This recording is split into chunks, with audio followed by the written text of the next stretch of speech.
Hello, Esra. Thank you for agreeing to record this video with me today. It's part of our series of videos in the cost action that we are members of. So together we're members of, and it's based on your virtual mobility grant. So I would start by asking you what is meant by green fintechs. Hello, Wasil. At first, I want to thank you for inviting me this podcast. I am listening your podcast series. Actually, my first time for this type of recording. I'm very excited.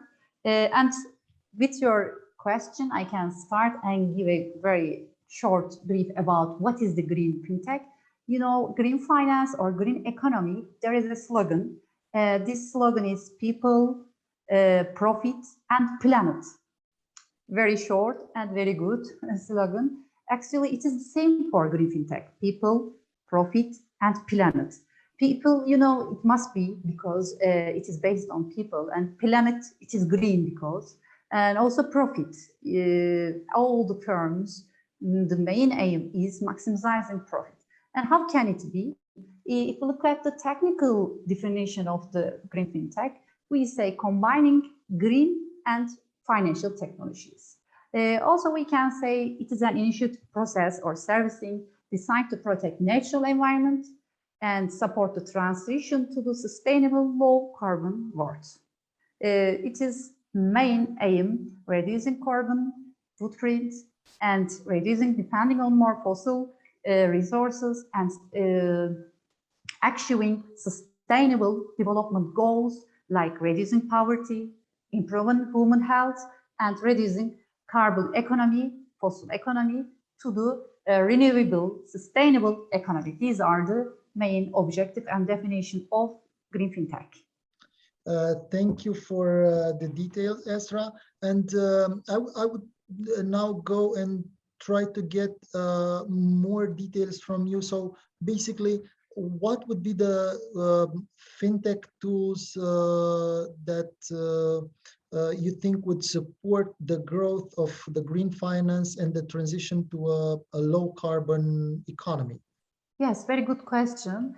Actually, if you look at the financial technology or fintech, important technological tools are API, open banking, cryptocurrencies, blockchain, artificial intelligence, big data, and data analytics. These and smartphones, these are the very important tools for combining technology and finance. And if you look at the green fintech, actually recently, there are very few companies we can say, yes, it is absolutely green fintech.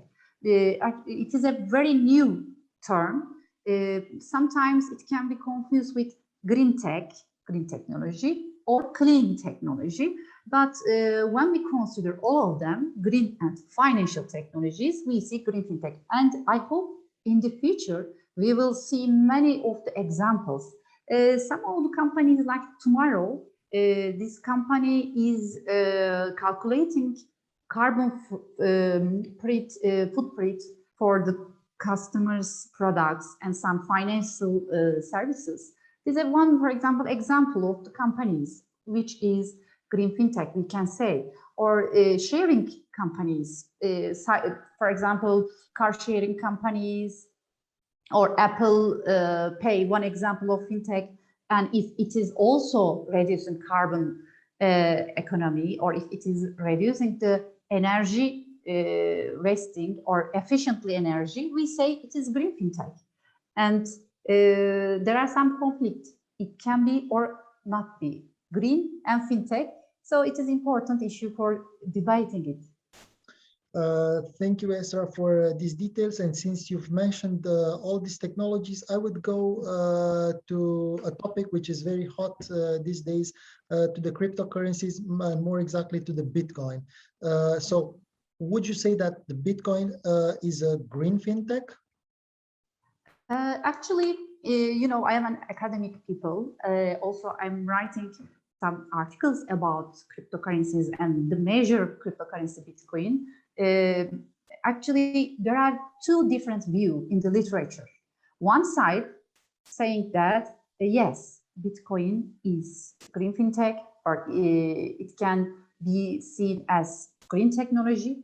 The very big majority, second side, and it views that Bitcoin is not a green fintech. It is not actually, it is depending more carbon fossil energy. And if you look at the Bitcoin miners, you know, miners producing Bitcoins, and it uses more electricity energy. And this electricity energy depends mostly fossil resources. The most and very important debate started with China. China has the big sources about cryptocurrencies mining, and it has banned recently. And also it has started its digital currency. So if you look at the academic side, I can say Bitcoin is not a green fintech, but I must also say some of the reviews or academic people supporting Bitcoin, they are saying that if you look at the financial service like banking, like Visa, MasterCard, they are also creating or using more energy fossil, more than Bitcoin cryptocurrencies electricity consume. They are defending also maybe cryptocurrencies in the future will have an endless cash money. It means that very important, because if I know only Turkey, but in Turkey cash is using, but in recently it is decreasing, and also after the COVID-19, people prefer more touchless, not touchless economy, and they prefer touchless cards, debit cards, and something else. And maybe the people don't want to hold any cash money, physical money. And for producing physical money, also we have to cut trees, use paper, and it is not green. So in the future, cryptocurrencies can help for this aim, but we don't know when it can be, and maybe it can be with CBDC, Central Bank Digital Currency.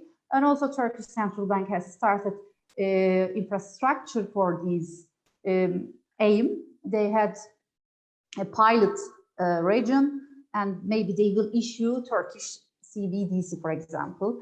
Turkish lira will maybe in the future depend on more virtual, not physical. So Bitcoin, as a result, in my academic literature review, we say it is not green, but its technology is green. Blockchain is very important. And if we look at the Turkish foreign trade companies and middle and medium-sized companies, they are started to use blockchain for foreign trade. It is very important because this company is not very related with fintech or green finance, because their size are very small, and also they have been affected much more COVID-19. And now they are have opportunities like blockchain or other new technology. Only big companies and rich companies related with green finance, green bonds, and it is very minor. Thank you, Esra. And now I would go a little bit to the electricity consumption that you've mentioned earlier. So I think all across the world, but mainly in Europe, the price of energy is increasing these days. So I would ask you if, from the research you've made, if you have any insights to give us about the relationship between the income of the Bitcoin miners and the electricity consumption, since this might be important for assessing the greenness of Bitcoin. Yes, actually also we have a research for virtual grants, this fintech cost action, and we have started research about dynamic correlation between the Bitcoin's miners' revenue and Bitcoin electricity consumption. There are two variables, and we had a correlation parameter about them. And we couldn't resolve all of them, but we have preliminary results. I can share with you these. You know, Bitcoin's miners and hash rate consumes more electricity. Also, China has banned because of these, and also there are some other reasons. not only electric consumption, maybe not only green ideas, but it's also cryptocurrencies have very other effects. For example, in Turkey, if you look at some of the markets selling and buying cryptocurrency, they are not legal, and many of the people had suicide themselves, and also they lost many of the money because they sold their houses or cars and they invest on cryptocurrency. And for example, 2 days after, they lost everything, because also these companies, there is no company, cryptocurrency. Actually, it is a interesting topic. There are some risks and very big gains, and its technology is important.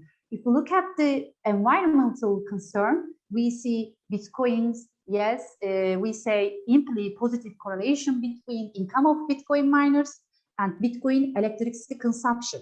Correlation is important, and we had applied DCC analysis, GARCH analysis for these two variables correlation. Actually, it was around 20 and 30 during 2014, but increased constantly until the end of 2017, and fluctuated heavily between 2017 and 2018. Actually, if we look at the very recent, this year after the COVID-19, when the Bitcoin price is very high, we say correlation is very high, because Bitcoin prices define the electricity consumption. When the price is higher, Bitcoin miners' revenue also increases, and they want to make more hash and more producing Bitcoin, and they depending on more fossil and electricity, so they consume more electricity. Actually, when the Bitcoin prices goes down or decrease, it means that miners' revenue decrease and they stop mining, so they produce or they reduce their electricity consumption. As a result, conclusion, I can say the average is about 50% Bitcoin's miners' revenue and Bitcoin electricity consumption. And we can say, depending on what type of energy is very important. If this energy is sustainable energy like solar or wind, it is okay because there is no carbon for it. But if this electricity more depending on fossil resources like Iran, like China, it is really dangerous for also around the world. Cryptocurrencies maybe will be future money. We don't want physical money or dollar or euro. How can I explain in the future? Actually, digital currencies are very important, but cryptocurrencies also must solve their electricity resources. They must more depend on, I think, sustainable energy. Some of the countries we can say, but if you look at the literature, it is really huge different numbers. Some of the articles telling that sustainable energy resources for Bitcoins 30%, some of the articles telling that 70%. Maybe it is depending on the writers' ideas about Bitcoin. Somebody's, I think, they actually, it is very hard to calculate, this depends, but in the future, we will see more resources depending on sustainable energy. For example, Sweden, Corona, it is more depending on sustainable resources. If in the world it has accelerated and like central bank digital currencies and blockchain and more depending on not mining, it could be very green cryptocurrencies in the future. Thank you very much, Esra, for these details and for giving us a few details about the preliminary results of your virtual mobility grant. And hopefully we will have more in-depth results from you, and we'll also link them with the video on the website of our project. So thank you again for your time and for agreeing to give us these insights in the green fintech and also in your current research. Wasil, actually, I appreciate your support for these videos and this technical equipment.